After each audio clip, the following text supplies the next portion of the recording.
Hello बच्चों, स्वागत है आपका हमारे चैनल पर्सनल ट्यूटर में। तो मैंने आपको पढ़ाया chapter changes, physical and chemical changes. तो उसके एक्सरसाइज के सॉल्यूशंस देखते हैं। क्वेश्चन नंबर फर्स्ट है, डिस्टिंग्विश बिटवीन द फॉलोइंग। आपको दोनों के बीच डिस्टिंग्विश करना है। A, physical change and chemical change. So firstly physical change क्या होता है? The chemical composition of a substance does not change. जब फिजिकल चेंज होता है तो उसका जो केमिकल कंपोजिशन होता है वो चेंज नहीं होता है। ईजली रिवर्सिबल, फिजिकल चेंज बहुत आसानी से रिवर्स किया जा सकता है। नो न्यू सब्सटेंसेस फॉर्म, कोई भी नया सब्सटेंस का फॉर्मेशन नहीं होता है। Melting of ice is an example of physical change, और आइस का मेल्ट होना फिजिकल चेंज का एग्जाम्पल है।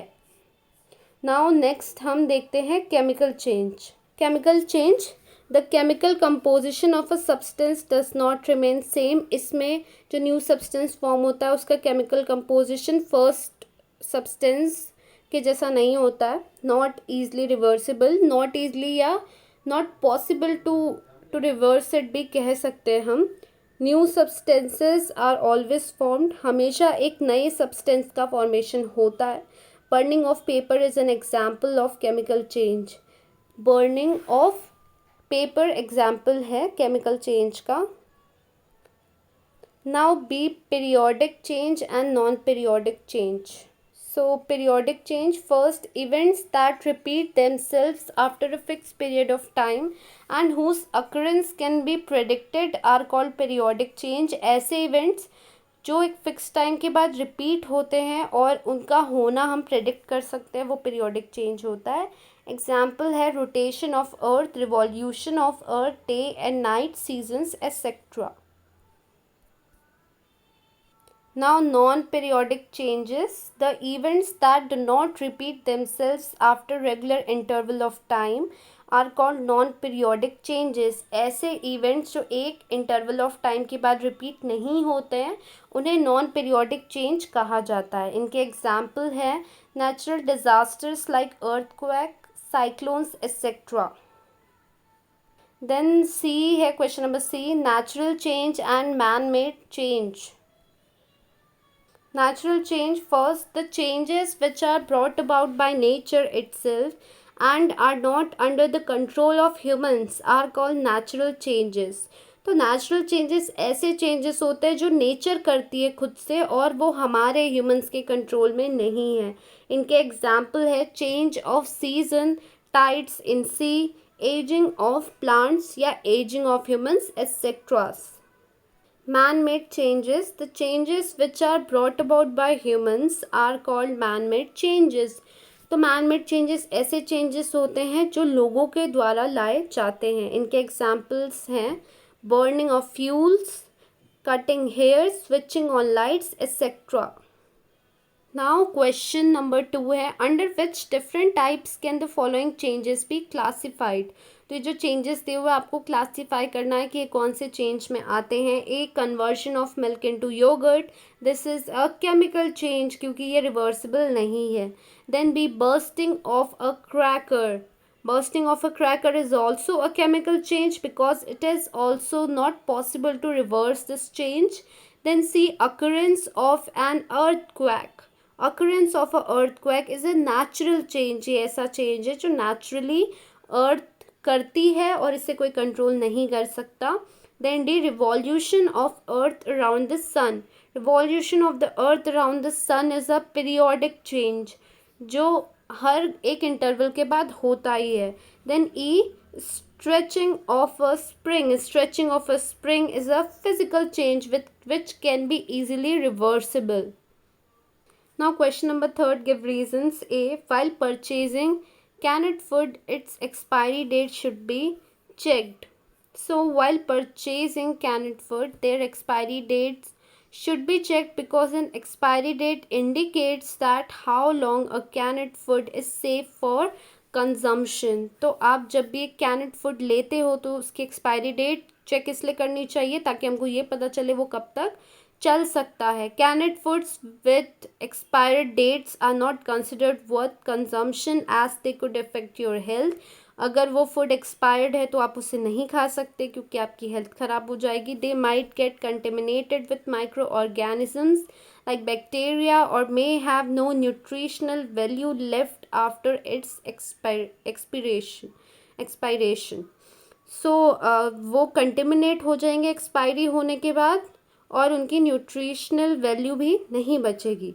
Then C is an iron sorry question number B, an iron article should be given a coat of paint. ऐसा क्यों करना चाहिए?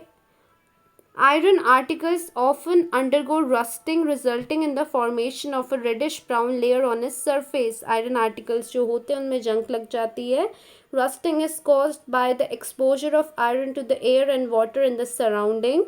ऐसा इसलिए होता है क्योंकि उस आयरन के आसपास एयर और पानी की वजह से. An iron article which is coated with the paint prevents the interaction of iron with the surrounding air and water and thus protect it from rusting. एक आयरन आर्टिकल जो पेंट से कोटेड होगा उसमें एयर या पानी नहीं लगेगा और उसमें रस्टिंग नहीं होगी. Then question number C is a wooden article should be polished. A wooden article should be polished because it protects the wooden article from sunlight and all other external conditions, and also it reduces the probability of wooden mites damaging the furniture. तो यदि wooden article polish रहेगा तो sunlight भी नहीं लगेगी, ख़राब नहीं होगा और उसे दीमक भी नहीं खाएंगे. D. Copper and brass utensils should be tinned. Copper and brass materials also undergo corrosion resulting in formation of greenish layer on this surface. When the surface of copper brass comes in contact with air or water, it results in corrosion, and to prevent this, the process of tinning is used. तो copper या brass का जो material होता है उसमें भी corrosion होता है, ग्रीन कलर की लेयर फॉर्म हो जाती है आसपास. जब सरफेस ऑफ कॉपर या ब्रास एयर या पानी के कांटेक्ट में आता है तो उसमें कोरोजन होता है. इसे प्रिवेंट करने के लिए टीनिंग की ज़रूरत होती है.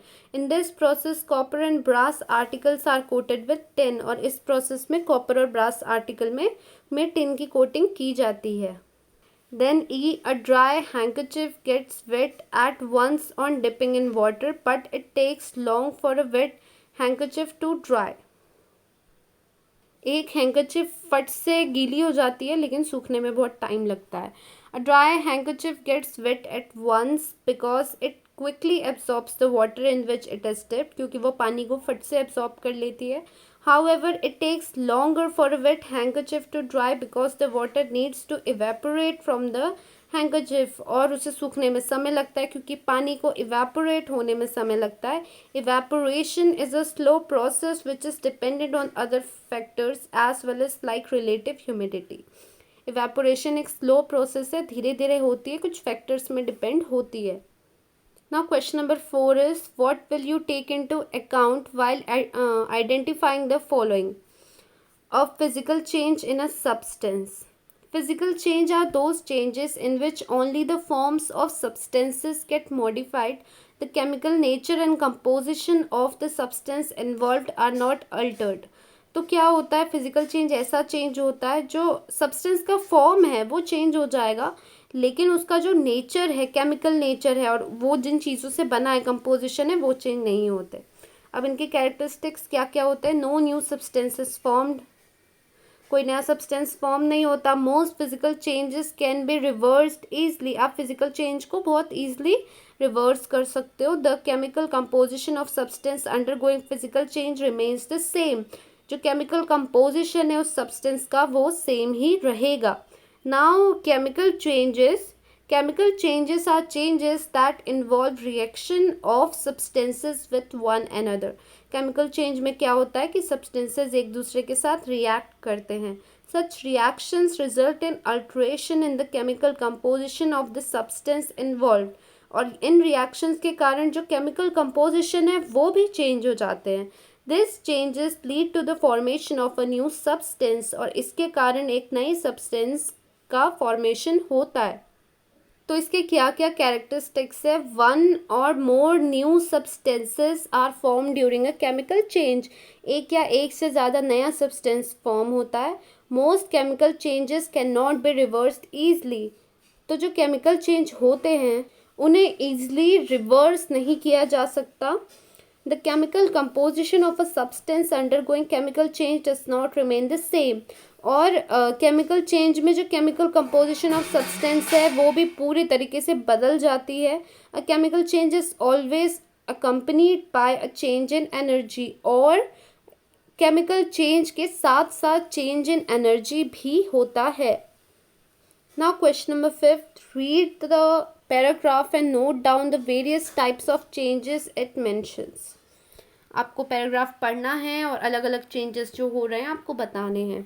It was nearing 6 o'clock in the evening. The sun was setting. A breeze was blowing. तो मैं क्या करती हूँ, एक एक लाइन के साथ आपको बताते जाती हूँ। It was nearing 6 o'clock in the evening, तो ये हो जाएगा पीरियोडिक चेंज, क्योंकि कुछ इंटरवल के बाद रोज ऐसा होता है। द सन वॉज सेटिंग, ये भी पीरियोडिक चेंज हो जाएगा।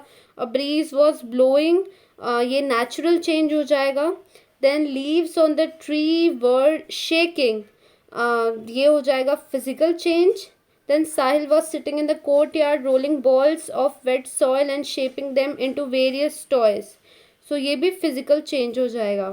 Then he felt hungry and went into the house. Mother made a dough from wheat flour and fried puri. So then he felt hungry. ये हो जाएगा chemical change and went into house. Mother made a dough from wheat flour and fried puris. ये irreversible change हो जाएगा. Now while eating hot puri, his attention was drawn outside the window. It had started raining. ये एक natural change हो जाएगा. Now there was lightning too. ये हो जाएगा एक नेचुरल चेंज। और फिर लास्ट लाइन में कोई चेंज नहीं है। Sahil was enjoying his dinner in the dim light. तो ऐसे अलग अलग चेंजेस बताए गए हैं।